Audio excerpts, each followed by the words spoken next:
This trip began in 2014. There have been a couple of earlier ventures across the Atlantic, and some of the stalwart crew, and not only the crew on the boat, but the crew on land. I see Paula and Judy and Sarah, but we're going to talk about that as well. It's not just a boat talk. I want to try to put in a bit of Viking history. I have an affinity for all things North and Norse and Norwegian, especially my dear wife Sarah.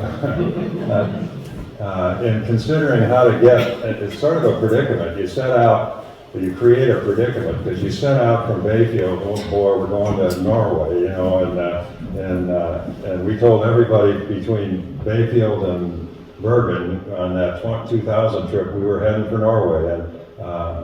But once you get the boat there, then what do you do next? Because after a while, it gets to be hard to keep a boat 6,000 to 7,000 miles away, and so you try to figure out how to come back. And the usual route back across the Atlantic has you going south to the Canary Islands, and then picking up the trade winds at about 20 degrees north latitude, and riding those all the way into the Eastern Caribbean. We have a veteran of that route. Here, I thought I saw Earl and Laura coming in a moment ago, and they are pure sailors. Not only did they sail the whole way, and you'll see a little difference in our trip, but they made their own boat, a 38-foot ketch, I believe, named Morningstar, sailed it over and sailed it back. So, celebrities among us today. In that 2000 trip, we also have Judy and Larry Carpenter. Larry was aboard, Judy was charter member of the crew on land, because she was giving us encouragement and advice, and Paul and Paula Lundberg in 2010, Paul was on board, Paula was part of that crew on land, and they can be very important for the success or failure of a trip. I would hazard that most of you have figured out who this character in the yellow tunic is. It's Leif the Lucky, the most famous of the Vikings, Leif Erikson, and he's pointing off where he is seeing North America. Was it the first time? Well, we're not sure about that, but at least that was the claim. This painting is by a Norwegian artist named Christian Kroll, and it was commissioned by a rather partisan group of Norwegian Americans from the Chicago area for the 1893 Chicago World's Fair, to be in Norway's exhibit at that fair. And of course they were trying to assert their own identity, and it's interesting how these things become important to people, and events become important to a people, either real or actually happened, or sometimes imagined, or they actually hope they happened. In 1893, the source of this fact was not really an established fact, because it came from the sagas. Now the sagas are Icelandic, written in Old Norse, and they're popular in lots of places, especially Iceland. I picked up this from a stack about that high when we were coming through the airport in Keflavik about last spring. But they have people and events, and much of it is historically accurate, but other aspects of it are myth and even downright fanciful. And so as a primary historical document, you can't take information from the sagas and say it happened. But we are going to find out that, in fact, it did happen as Raven, our 40-foot covered rig sailboat, makes her way across the Atlantic and ends up on the shores on the east coast of North America. I've got a couple of slides here from those earlier trips. The 2000 trip was charmed. We had excellent conditions, and for 3 greenhorns, and literally we were greenhorns. We hadn't been on an ocean before. We got across in great shape and form. The 2010 trip, as Paul can recall, maybe in his nightmares, was a rough trip. We had 3 gales in the first 8 days out of St. John's, Newfoundland. And this video was shot by our third crew member, Paul Zadell. I don't think Paul's here, but he does hang out in Bayfield quite a lot. In the waning hours of a 36-hour gale, we're dragging a drogue for you sailors and sailing off at about 4 knots with the storm jib up. And so the winds were strong and the waves were big, but the boat handled it.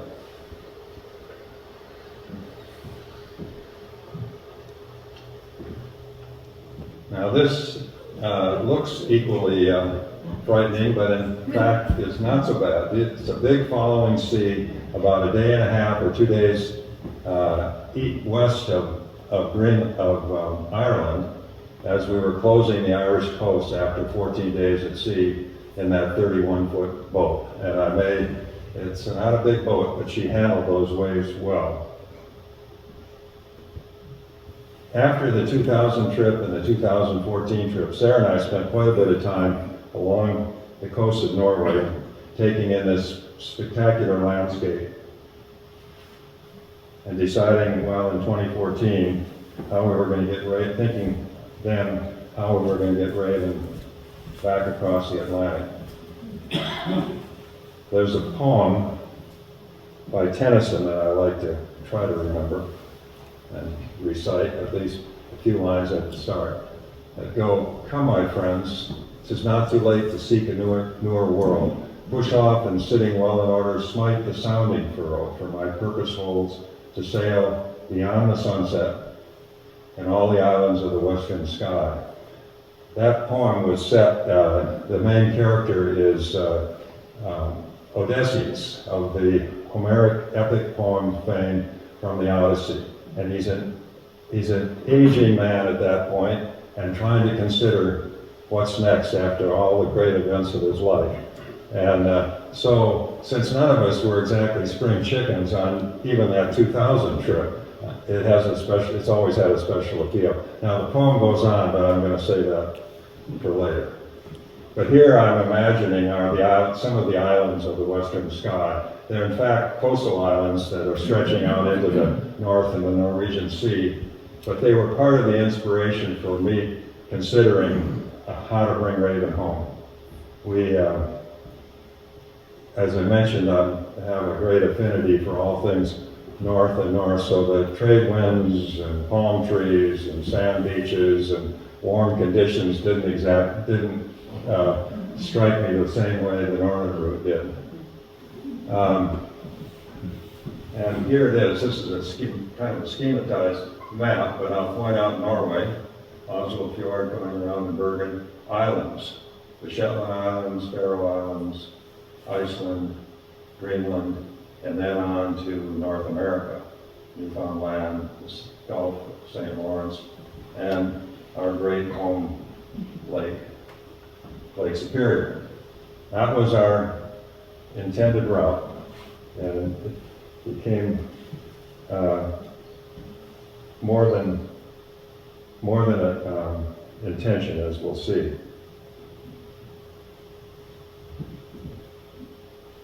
Here it is in a little better detail. Again, Bergen, the Shetland Islands, our first stop along the island hopping route, but Greenland and so on. Now, this slide has a lot of information on it, but it, of course, documents that we weren't the first to go this way. The various Viking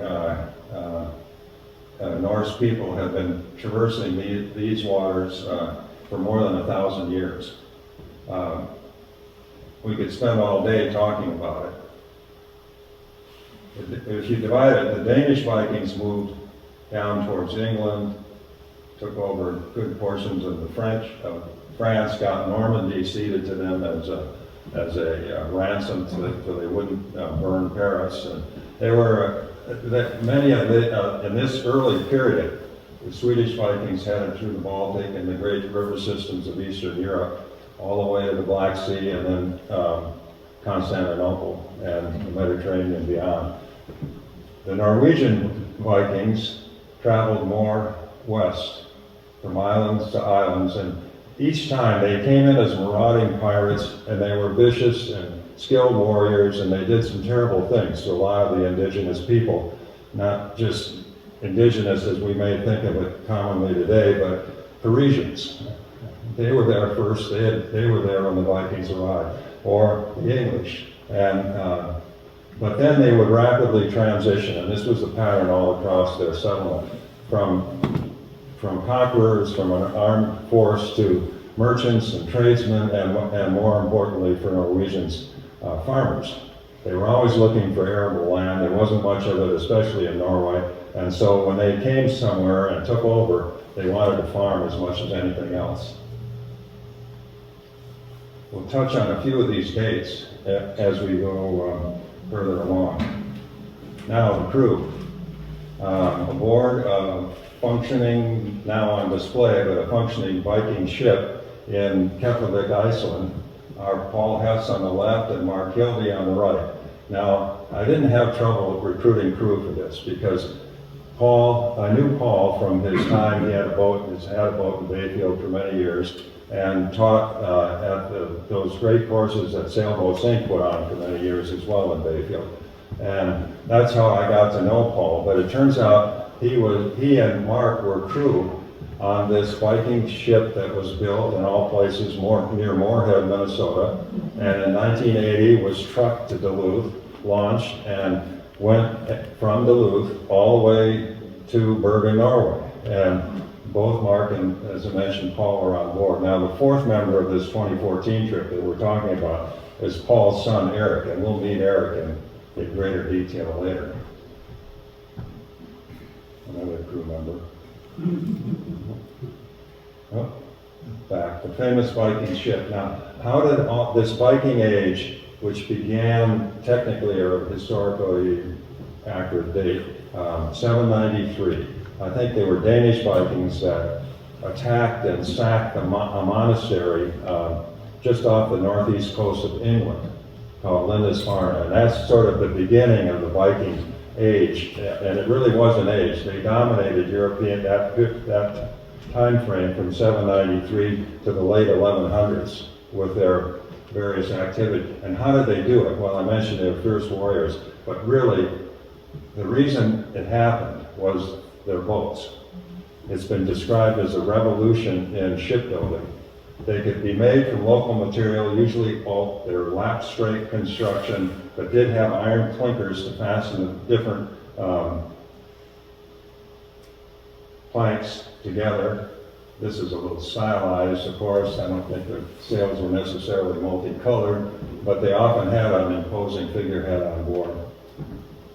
Here's the Oseberg boat, which was unearthed. I think it came from Denmark, actually, dated somewhere in the 800s or 900s, and was a burial, actually, site for a Viking chieftain or king. And this shows the display at the Viking Ships Museum in Oslo. Speaking of displays, I wanted to also mention further about, also on display, after the 1893 World's Fair, the same group that commissioned the work gave it to the Norwegian people. They accepted it gladly, put it on display in the National Gallery in downtown Oslo, and it's a large piece. It's an oil-on canvas, as I mentioned, more than 10 feet by 14 feet in size. And as you come through the door of the old National Gallery, there it was on up a half a flight of stairs on a landing, and everybody loved it, basically. And they just moved the National Gallery to a new venue still downtown Oslo, but in Akerberg area. And the curator, and I'm not trying to be disparaging about people with Swedish origin, not that many Norwegians aren't a little upset by what the Swedes did. After all, they ruled their country for 100 years, and not immediately. But that aside, she decided that the painting itself was not exactly a high-quality oil on canvas. It was sort of hurriedly done by this Christian pro for the World's Fair. It was kind of more commercial art. And so she thought it doesn't deserve this prominent position in the National Gallery. And furthermore, and this is a bit of a stretch, or you can take it different ways, it smacks of colonialism, nationalism, and other unsavory aspects of human behavior or human thought. And so she put it in mothballs. She took it out of storage. She wasn't going to show it. And the hue and cry spread out all across Norway. She had to change her tune and go back to displaying it prominently. Here's some technical drawings of the Viking ship. The upper one is kind of what we think of classically as a longboat, 80 to 100, 110 feet long, relatively shallow draft, broad beam, could be rowed, had these square sails, which looked to be inefficient, but Paul Hess, who was quite a sailor, as was Mark, that these are very efficient sails, and they could, in fact, even without a long keel that helps you now move a sailboat upwind, this boat could sail upwind rather well. However, for ocean crossings, the shorter, deeper draft canals, 50, 60, maybe a little longer at times, with a deck and a hold below where livestock and people and supplies could be protected and transported during an ocean crossing. Now, this boat is Draken 2, I believe its name, and it was put together by a Norwegian consortium as a tall ship exhibition type boat, and we encountered it coming around the bend from Oslo to Bergen in Haugesund, Norway, along the southwest coast, and we're going to see Draken again a little later. So, we met, the crew got together in Oslo Fjord, down the Oslo Fjord, around Lindesnes, the Nas as the British like to call it, around the bend to Bergen. So we're heading out. This is actually Lindesnes, a bit of a cape, a bit of a reputation, but nothing to compare with Cap Farvel, the southern tip of Greenland, and we're going to talk about that a little bit later. We're coming around the bend now, heading into Bergen.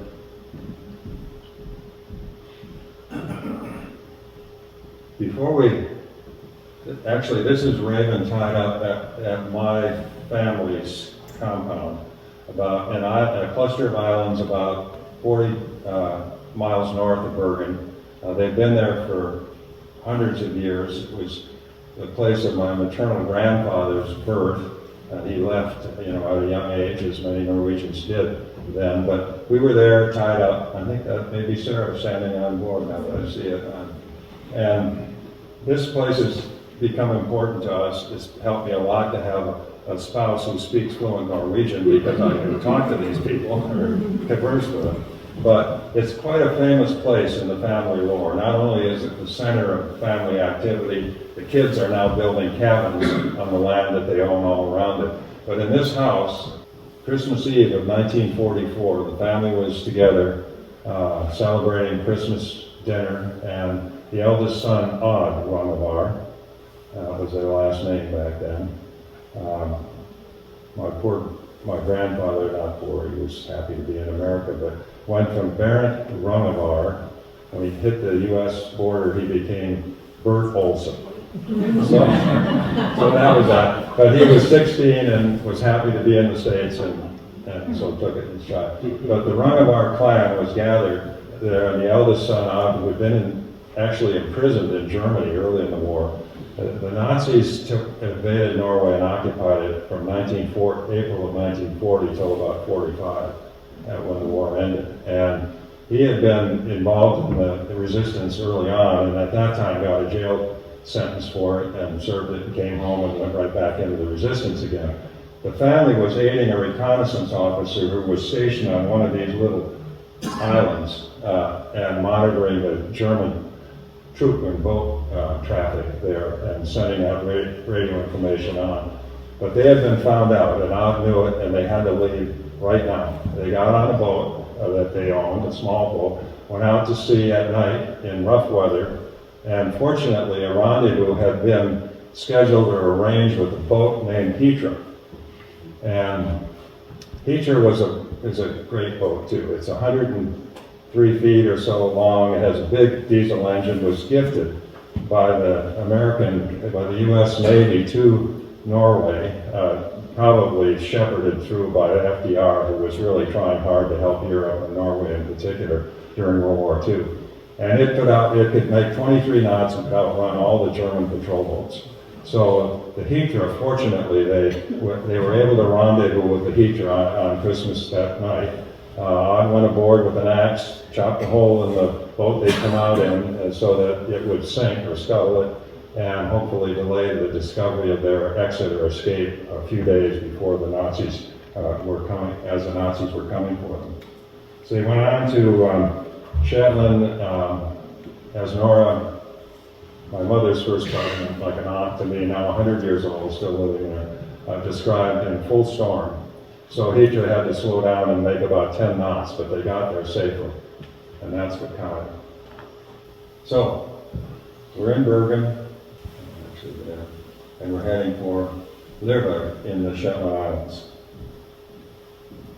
The crew's aboard, the boat's ready, some choppy seas halfway across the North Sea, but the winds moderated and we approached the east side of the Shetland Island archipelago and on to Lerberg, where we spent a few days always waiting for the next weather window. The advantage of this trip over the other two was that we had shorter hops. I think 500 miles was our longest open ocean passage, whereas even from St. John's, Newfoundland to Western Island is just under 2,000 miles. We had plenty of advice otherwise, though. I've talked to people who'd been there, or a guy who was on the Christian Routes, the big state boat of Norway, and said, don't go there. He said, the weather's terrible, it's overcast, the winds are adverse most of the time, there are currents. He said, don't go there. And even Ole Rangavar, the youngest of the Rangavar clan, at sea all his life, never made a nickel on land, he'd probably say that don't go near the Faroe Islands. That was another bit of advice he had. He also had some advice about that Rangavar 31-footer that we were considering sailing back. He looked at it in Bergen, and if you've been there, there's a tall quay kind of, and the boat looked particularly diminutive. It's only 30 feet 6 inches length on deck, but they call it a 30, they rounded it up to a 31.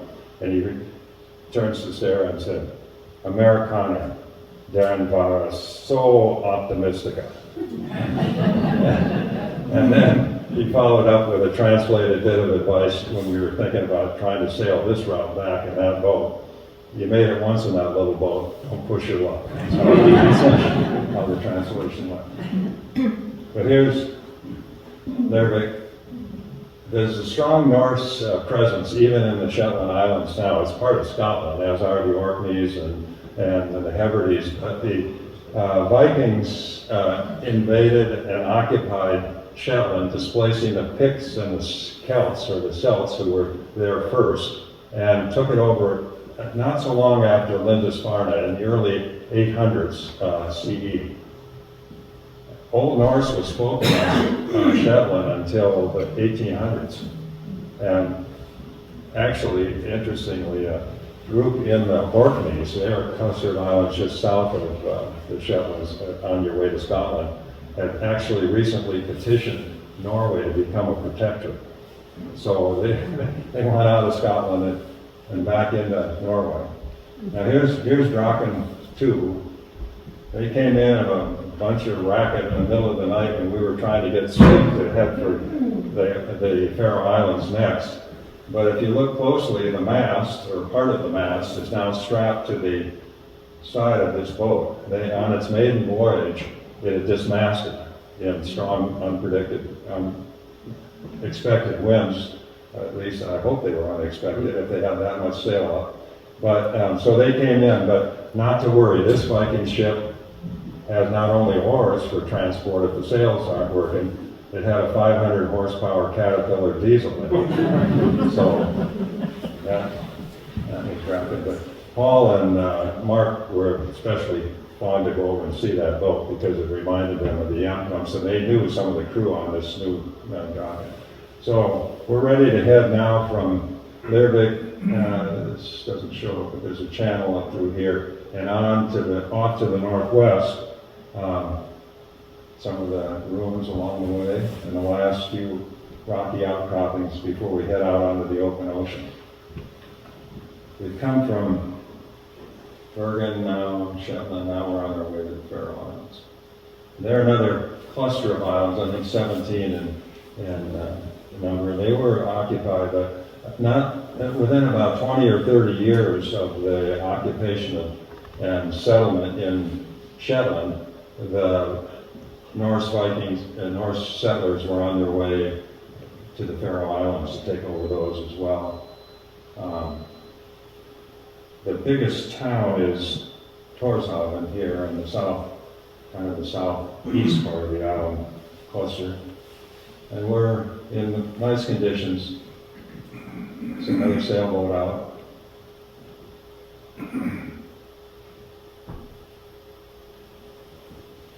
Heading for Tórshavn.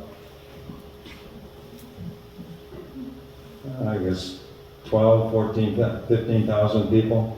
And interestingly enough, we flew their Danish protectorate as well.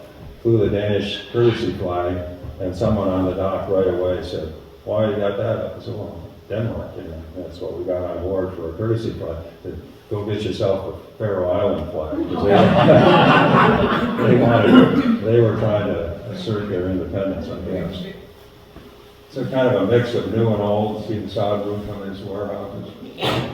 But rather quickly, I was telling Mike Berg that earlier, that one of my regrets from this trip is we were kind of got into we're going to get the boat back to Bayfield, and we didn't spend enough time in some of these great places like the Faroe Islands.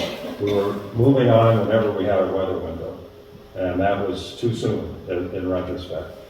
But when you're facing the crossing of the Atlantic and all the risk, we were swayed by that approach. Not sure exactly where we are, but we're going to leave Tórshavn the next day or the next evening and head out through this channel and out to sea, heading off now further west and a little north to Iceland. I mentioned the Faroes had been occupied by Norse people in about 850, 860 CE.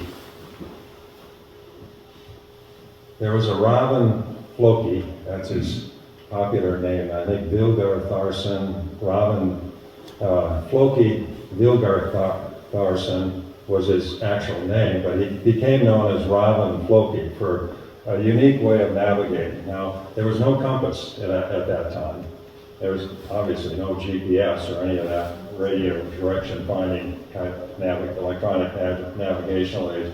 So Raven Floki had a sundial which helped if you could get a shadow from the sun, but of course it's overcast a lot of the time, and the sunstone which sort of helped refract and could help you locate the position of the sun were really what they had for navigation. They also used bird patterns and even marine mammals and trying to judge current and so on, but basically a lot of times they got lost. And Raven Floki carried 3 ravens aboard. Now ravens are popular in the Norse literature, myth, and so on. They occupy an important. Odin had one on each shoulder in the morning. He'd send them out to tell them all the news of the world, and they'd come back and whisper in his ear. But Raven Floki would, after a day or so, would launch one of these, let one of these ravens go, who would usually circle the boat a little bit and then take off the way they'd been coming, so they could sort of get a direction or orientation that way. They'd go another day or two. Now this was heading, imagine you're heading between Faroe Islands and Iceland, and then that second raven, in all likelihood, or reported, would circle the boat and come back and land because they were out in the middle of nowhere, or not nowhere, but at least he couldn't make it to the next land trying to fly away. And the third day or fourth day, they'd release the third raven who would circle the boat and then take off that way, or presumably that way. And that told them there was land over there, and that's in this case where where Iceland was located. So we set off on a beautiful evening, choppy seas but good wind, and as much of the northern landscape is, it's starkly beautiful. You can see these islands rising abruptly out of the sea. My uncle, Ole Rungevar, who near the Faroe Islands, would come back aboard their fishing vessel in the winter, and they'd fish west of Iceland in February, if you can imagine what that was like. Where every third day has at least a gale or stronger winds. But when wind runs against current, and the tide currents between these narrow channels between the islands can be quite strong, 5 or 6 knots, or maybe even stronger at times. When that meets a wind-driven wave, the wave becomes very steep. It increases in height and very steep-sided. So he said that the boat goes up and down. He's talking about a good-sized commercial fishing vessel, but we didn't take his advice exactly. So we headed out to sea, and the first video was what are the waves like? Kind of a bit of a hero shot, they aren't always that way. Sometimes they're like this. We had a beam, wind on the beam of the boat, and we're sailing along rather nicely at about 6 knots, and it's quite peaceful, actually. I admire people like Mike Sikora, who loves to be out on their boat. The further from land, the better, as far as mine's concerned, but I'm always wanting to be close to land. I like to see land from a boat, ideally. So this time I sort of surprised myself that I was actually kind of halfway enjoying this rather than being anxious and afraid or worried about whether we could get back to land or not. And sometimes for good reason. After about 2 days of that fine sailing, and it's about a 4-day passage, I think we made it a little under 4 days, to our goal off the southwest coast of Iceland, the Vestmannaeyjar Islands, and a town or port named Jaime. But somewhere out in here, we could see the south coast or the southeast coast of Iceland, which is barren. There are no harbors there or any place to go and run and hide from the ocean. We were in radio contact at that point because we were fairly close to land, and the Icelandic Coast Guard put out a warning that morning about the third day,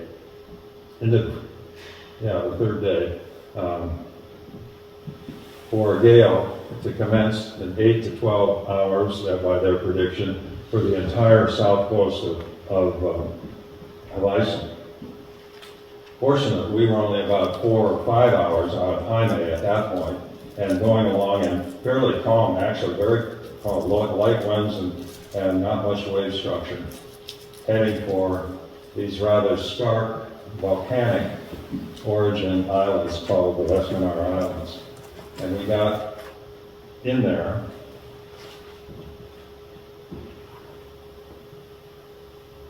Here we are a little closer. And there we can see it's a big commercial fishing port for Iceland. We got in there, and you can see what appears to be a breakwater here, and there's a different vantage of it.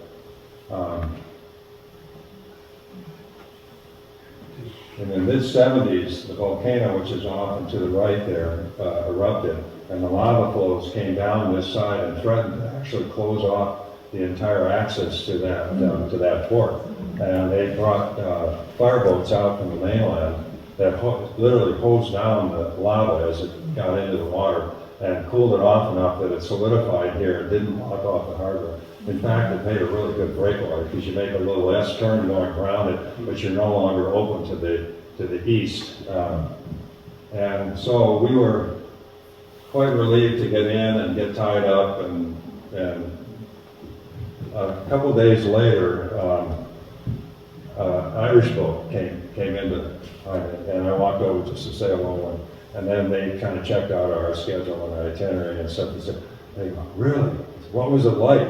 And I said, we were motor sailing or motoring on into Jaime, and said it blew 70 knots along the whole south coast of Iceland that night. So I admire the pure sailor, but had we waited for wind, we would have been out there in that. And so by continuing to move on, using the motor, we were able to avoid some pretty challenging conditions. Some of the fauna of the area, there's a little flora here, but not much in the way of trees in Jaime. It's all kind of volcanic rock and so again, another interesting thing, Mark hiked up on the side of that now dormant volcano, but the rocks were warm to the touch. And it was a rainy day, and this is steam were actually rising off those rocks. But again, we were waiting for a weather window, and when one opened up, this is the southernmost of the West Monarch Islands, and it's actually, they lay a claim that it's the youngest land in the world, because the volcano was actually creating landform on its margin as the lava runs into the sea. So we headed out. Now Greenland is off to the west and somewhat to the south, at least where we wanted to go. So we're out heading on in this direction. About 8 hours into that, 8 to 10 hours, the engine alarm went off, and we had to shut down the engine. It was overheating. And there was no question we were going to turn and go back to land to try to get repairs before going on to Greenland. Even the most ardent sailor would have a hard time handling some of those narrow passages choked with ice and stuff. The motor makes it a lot more feasible. So we turned and under sail, headed for captivate, and we were stalled, and the winds went light or absent, and for a while we put out a security warning, and the Coast Guard picked up on it and said, well, we'll come and tow you into captivate, and which is right across this long bay from the big city Reykjavik, which most people think about in Iceland. But the wind was filling in a little bit, so we wanted to be pure, at least for that moment, and sail on into captivate. Now, Paul and Eric had stopped there on their way to Oslo a month or two before, and they knew of this big commercial harbor on the south edge of town, and so that's where we decided we would try to sail into. And so we did. Here's Raven.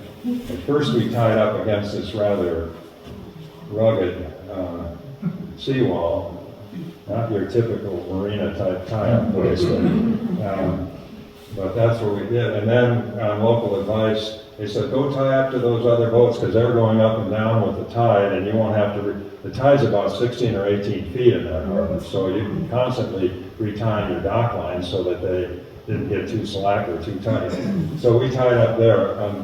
Then we found out a while later that both those boats earlier in the season had sunk. The pumps quit working, and it had sunk right in the harbor, and they would have taken Raven down with them. And they were also, later that same summer, taken out to sea and discovered they sunk. So we moved at one point, and but now we're there, and we're hoping to get things fixed up. And it was a mistake, no doubt about it. I was aware I needed to change my impeller before we left Oslo, and I wanted some help, and I asked, oh, maybe next week, or this is the local marine mechanic in the marina we're in, but I can't say for sure. So we took a chance and paid for it. Iceland, completely different. We pulled up, I clambered up that big steep wall, a couple guys showed up in a truck, or a guy showed up in a truck. What's going on? I said, well, the engine overheated, we got to kind of check it out. I'll have a couple guys here, and he looks at his watch, it's noon, in an hour, or sooner if you want, and so these guys came and worked the rest of the afternoon extracting all the pieces and bits of that decrepit impeller and got us restored. Again, these are the crew on land. We're going to talk a little more about the crew on land as we spend a little more time. And this is that Viking boat we saw earlier with Paul and Mark aboard. And Paul went back Mark went back and talk matters over with the crew. And we moved to a marina, actually, in a small harbor that had floating docks, and it was a pleasant place to be. The problem with going back to land, and my uncle Ole Rangavar, I'm going to talk about a lot here, had said in 2000 we made an unexpected return to land. We set off from Nantucket to head across the Atlantic, got beaten back in by big seas and slow progress, and he warned Sarah that it's likely that he'll lose his crew, because that's usually what happens when an unplanned or unexpected return to land happens. The crew said, no mas, I'm not staying around anymore. Well, in this case, Eric, another member of the crew on land, was Eric's girlfriend. And things weren't going so well with Eric and his girlfriend at that point. And he talked to his dad, and his dad came to me and said, Eric's kind of thinking about, in Keflavik, you're a 10-minute bus ride from the center of town to Iceland's international airport, and a 5.5-hour trip on Iceland Air gets you to Minneapolis. So it was more than an idle threat or an idle concern to me. And Paul said, well, maybe if Eric goes, I won't be having as much fun, and I'll go too. And so Mark and I are kind of looking at each other, well, you're a really good sailor, but I don't know if I want to go to Greenland with just two of us. And so that's sort of where the trip was sitting, until the most important member of the crew on land for this trip, Therese S., Paul's wife, Eric's mother, gets wind of this. And pardon my vernacular, but she said, you guys better man up. You committed to this trip, and no heading home early. You better stay with it. And so Eric said, I'm on board. I'm going to stay with it. And fortunately, Paul came along with it. I also found out later on that neither Therese nor Paul particularly liked his girlfriend either. That was part of their motivation. So, we're in Keflavik. This is just around that little hook. Reykjavik is up here, and the airport was right there on this kind of volcanic flatland. And we're now going to head out for Greenland, some 500 miles or thereabouts. And steer is understatement in terms of the Greenland landscape. Oh, a bit of history though. By about 980, Eirik the Red, flaming red hair and a beard to match and a temper to go with both of them, had been banned from Norway. Now, he is a kind of a Viking chieftain, but not really in control back in Norway, but he's been kicked out. So he heads for Iceland. And Iceland was also somewhat famous for trouble with the locals, because they didn't have anybody else to go and maraud or conquer. They were all too far away, so they fought a lot with each other. And it didn't take long for a guy like Eirik the Red to get in trouble in Iceland. He'd been there in just a matter of a few years, so he got banished from there. But he had a canard, he had a boat that he could go, and they knew about land that lay to the west, and so he went on a trip and rounded the southern, whether he got through this famous Prince Christian Sound, which we're going to talk about a lot and see shortly, or whether he rounded Cap Farvel. But anyhow, came back to Iceland with glowing reports of wonderful farmland, mild climate, and this place he named Greenland. Well, when you see it, you can imagine. He could have gotten a job with a Chamber of Commerce somewhere for getting 25 boats set forth. 18 of them actually made it to Greenland. Some turned back and some were lost. But that was in 985 when they established settlement along the southwest coast of Greenland. So this is where we're headed now. We were not using sundials and sunstones. We had GPS. Now you can hear in the background, hear that chatter. We got sails up, but the wind is close on the nose, and we were going to have to start tacking in order to make our way upwind, strictly under sail. So we're boosting Raven's performance a little bit with what is known as the Iron General, or 51 horsepower diesel engine that's now moving us along. And having a 20-year-old, 21-year-old aboard with otherwise kind of, well, we were middle-aged, but that might even been a stretch at that point. We were kind of more than middle-aged. It's good to have some guy like that because they're basically fearless. They haven't reached 20, at 25 they start thinking maybe I could die, but before that it can't happen. And so if we needed someone to scurry up on the foredeck and tie down the jib or make some tap, there was Eric. And he was good at it, but he'd take a break afterwards. We had a bit of a lottery there trying to decide where we would be and what time we would be there when we first sighted the Greenland coast. It's off there with binoculars. We could see the the mountains and the glaciers of eastern Greenland down towards its southwest strip. Now, our plan, and we've been advised about Cap Farvel, and that the name Cap Farvel is Danish, and I always thought meant sort of Cape, travel well, fahren Sie wohl in German, travel well. But Niels Jensen, who's here, pointed out, and Niels is Danish background, and actually raised in Denmark, but and I tried to get him to go on this trip, but he had other family things. But that aside, and Niels pointed out, no, it means Cape Goodbye, if you translate it into English. And the reason for that is, if you go to Cap Farvel, chances are we're never going to see you again. And there were plenty of other support for that advice. And so our plan was to head for Greenland for the first several days, and then try to get a weather update as we got closer to the Greenland coast, from the Greenland Coast Guard. And across the very southern tip of Greenland is a long fjord now named Prince Christian Sund.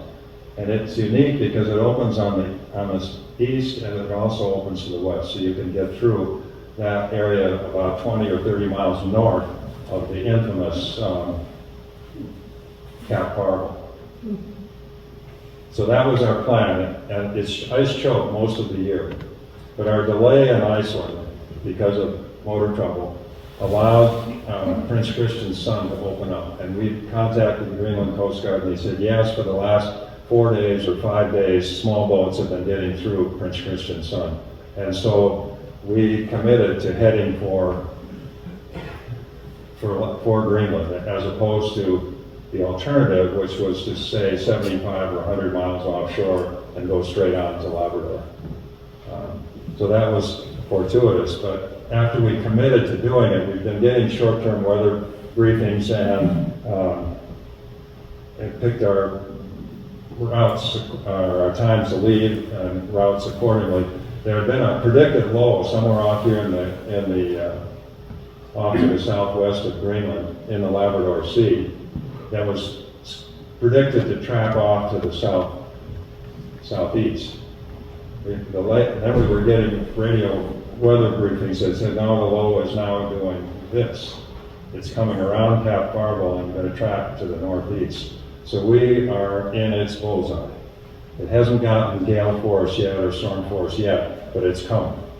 And yet now we've committed. We're within 20 or 30 miles of that Greenland coast and are committed to trying to get through Prince Christian Sund. And so we headed in. Here you can see Prince Christian Sound.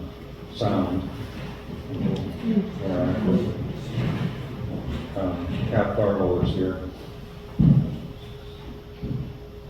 And of course, as we headed in, the East Greenland current flows from north to south along that side of Greenland and carries with it icebergs that have broken off and capped off the great glaciers.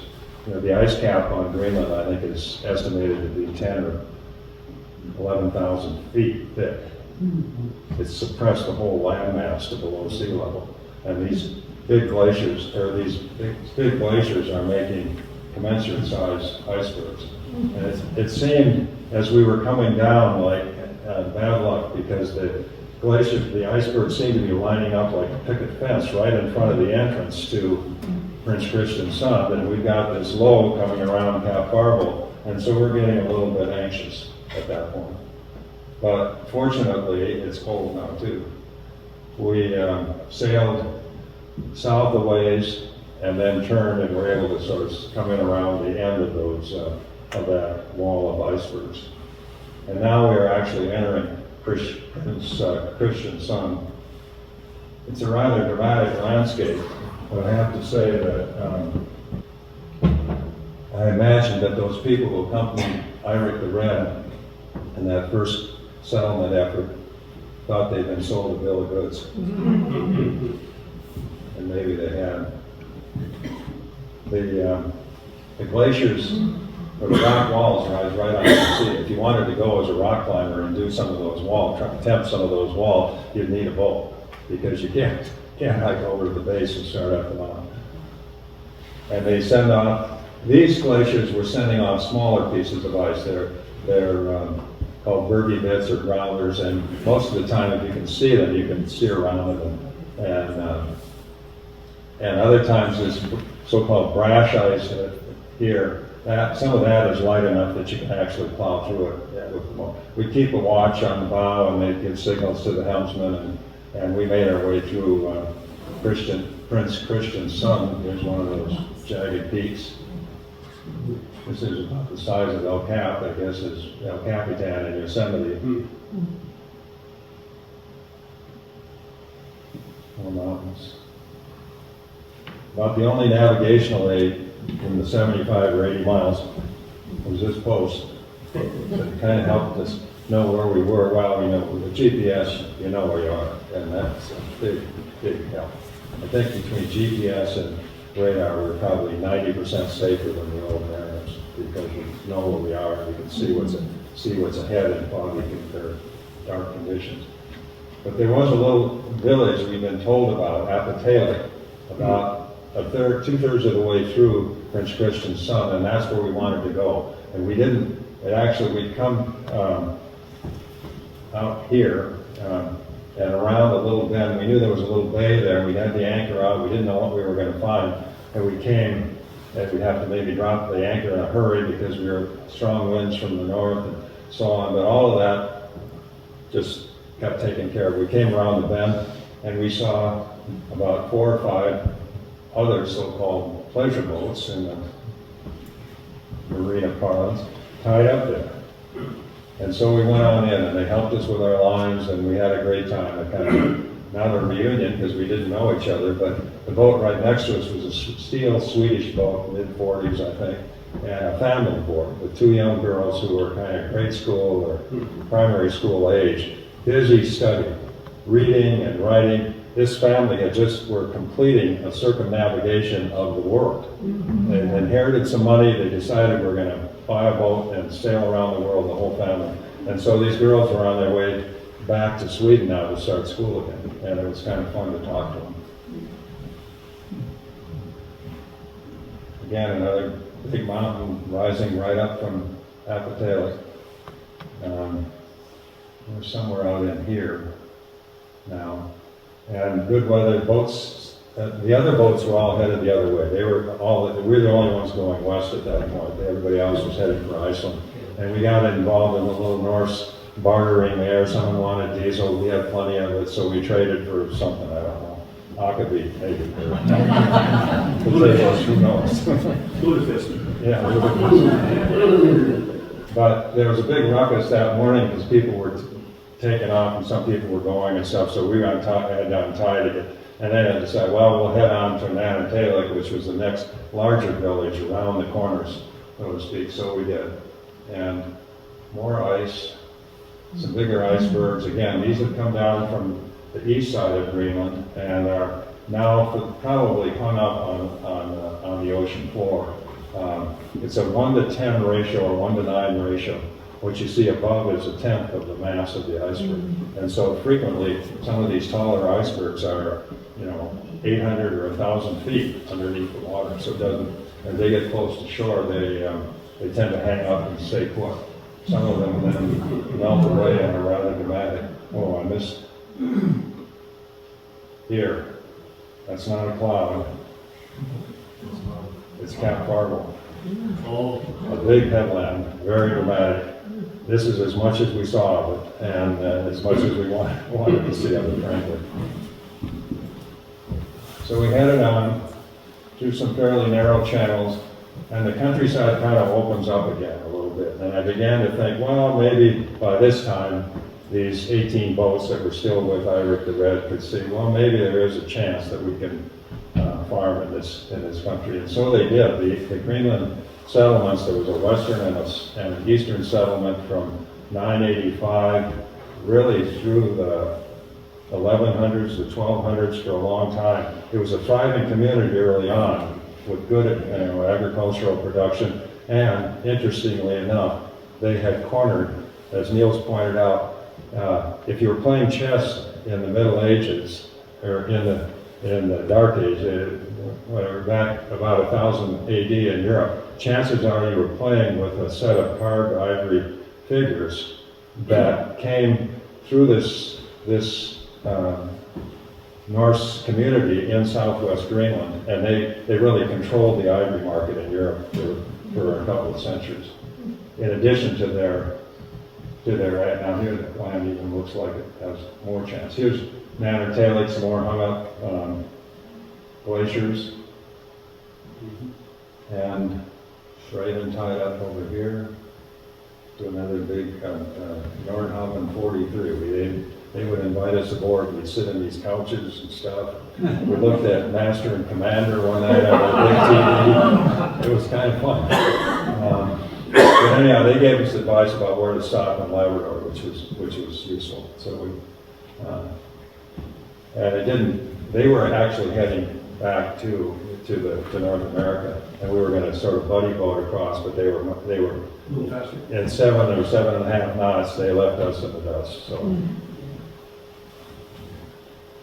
This is a reconstruction, but part of the ruin now that's in the eastern settlement at a place called Brattahlid. And another interesting fact, now Leif we met early, Leif Erikson we met early, a tall, handsome guy, very charismatic, and with a little better disposition than his father, apparently, because he didn't get himself wear out his welcome wherever he went. Matter of fact, he was welcomed wherever he went. But Olaf Tryggvason was about the first of the Norse chieftains back home in Norway who could actually claim to be in control or king of Norway. And he talked to Leif and said, and by that time Norway was becoming Christian, and Olaf Tryggvason along with him. So he advised, or asked, rather forcefully it turns out, Leif to go and convert the Greenland community to Christianity.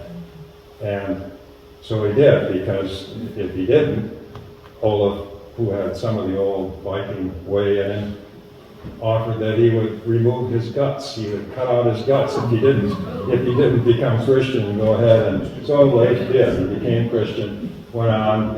Not his mother, but a powerful woman there in that community, Gudrid, had a chapel whose foundation is still evident just north of Nannertalik. These shots are from Nannertalik itself. We're doing a little laundry on a nice day. Okay, there's Mark. Friendly people. He's getting a seal hide prepped up, fish drawn in the wind. And we had a fine time in Nannertalik.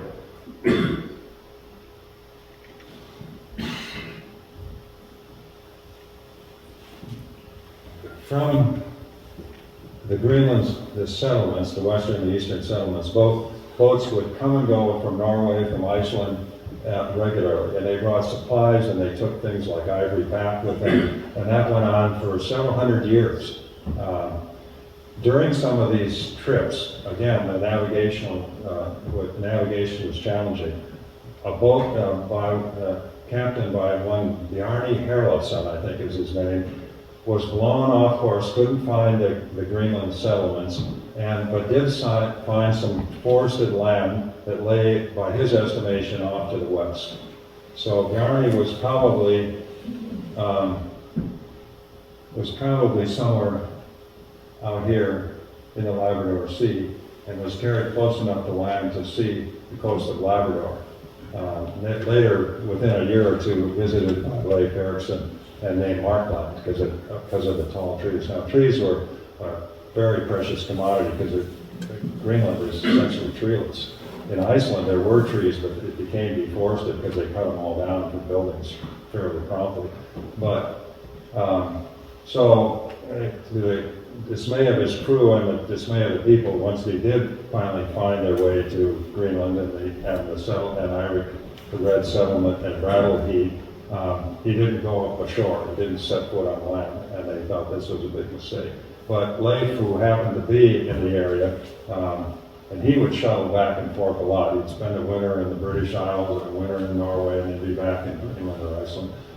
Bought his boat and got the crew to sign on. And so in the year about 1000 AD, he set forth, sailing up the coast of Greenland, then across to what is now called Baffin Island. He called it Helgeland because it had large slabby rock formations and glaciers, and he realized it wasn't much of a place.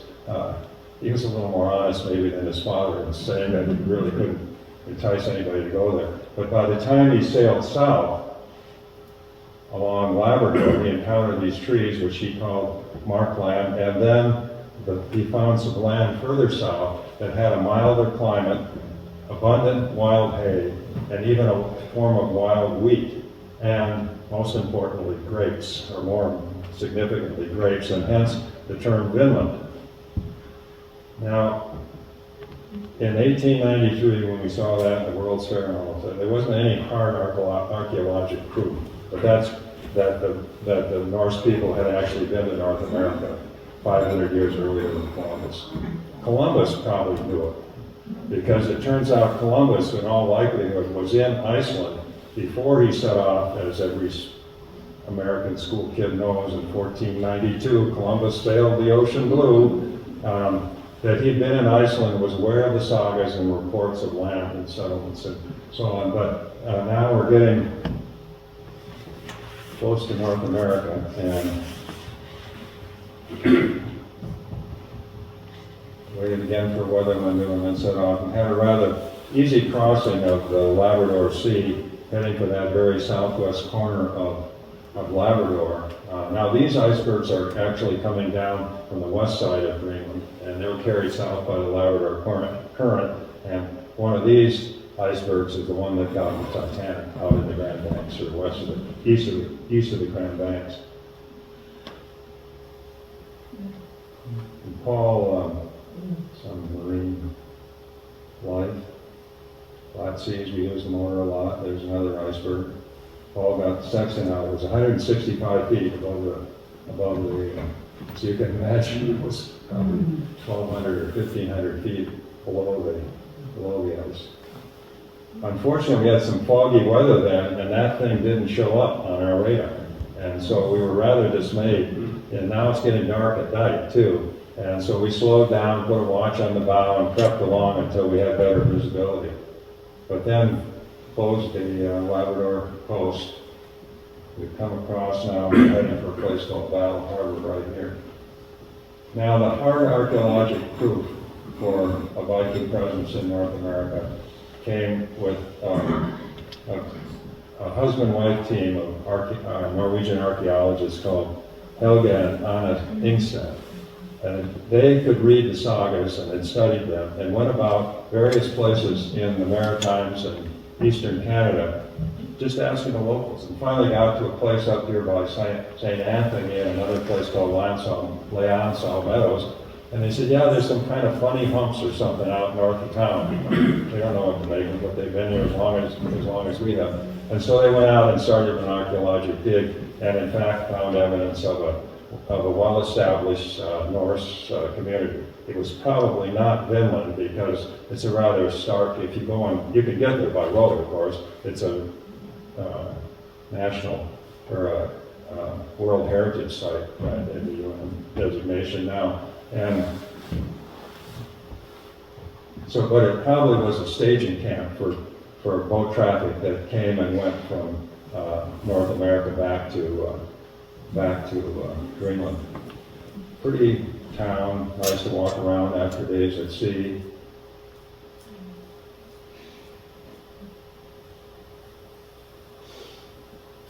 So now we're kind of congratulating ourselves and shaking hands. We've made it, you know, and we have. We're across the ocean.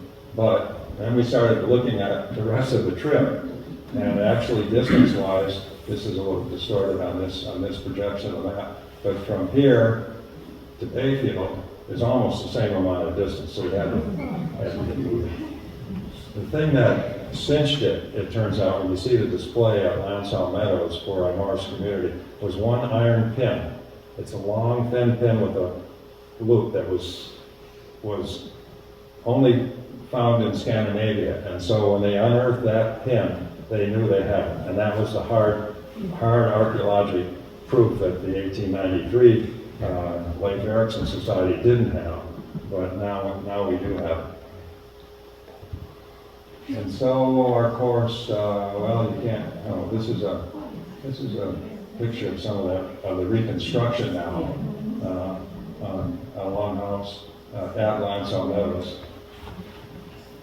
Our course now is probably it's pretty straightforward where we're going. We're going to come through the Gulf of St. Lawrence and into the St. Lawrence River, past Quebec City, and then on through the Welland Canal and around through Detroit and back home.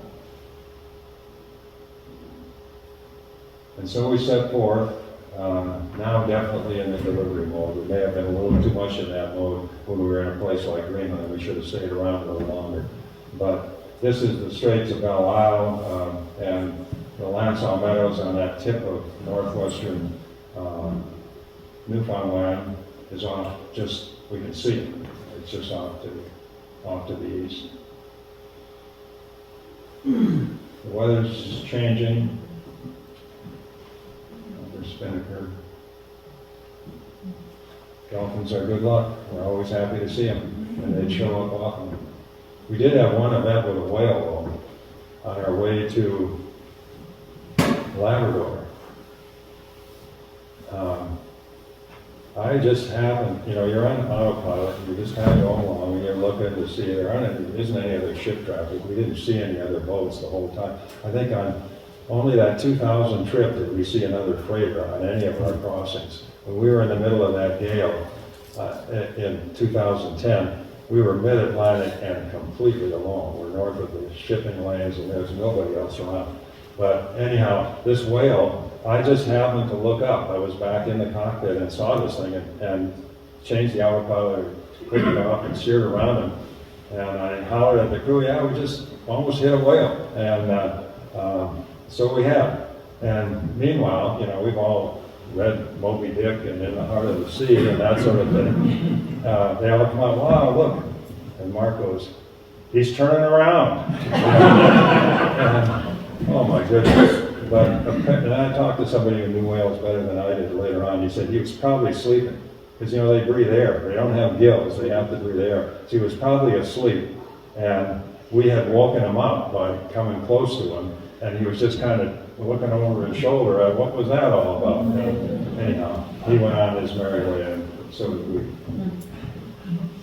Along the coast of the Gulf of St. Lawrence, we stopped at supplies and fuels and stretch our legs.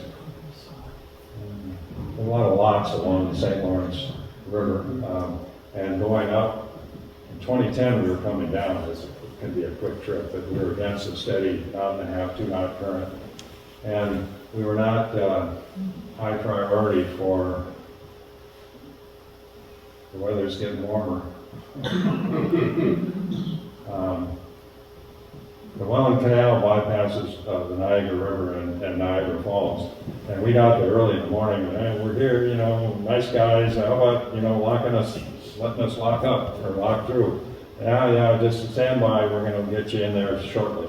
Well, and that was early in the morning, by dark, they finally they finally said, okay, now you can come in one of their so-called pleasure boats. And we entered and then under these kind of sodium vapor or eerie light, and it's dark and we're kind of tired because we've been up all day and now we're going to go 5 hours, 6 hours walking through. And it's also sort of a spooky place because that's the last freighter that went through ahead of us. So if those lock gates, and he's about column of water about 40 feet high now, and this 600-foot steel boat sitting in it, those lock gates don't hold, it's going to be pretty terrifying for a few seconds still. But we made it, and the beautiful Huron Islands, which lie just east of the Keweenaw, another advantage.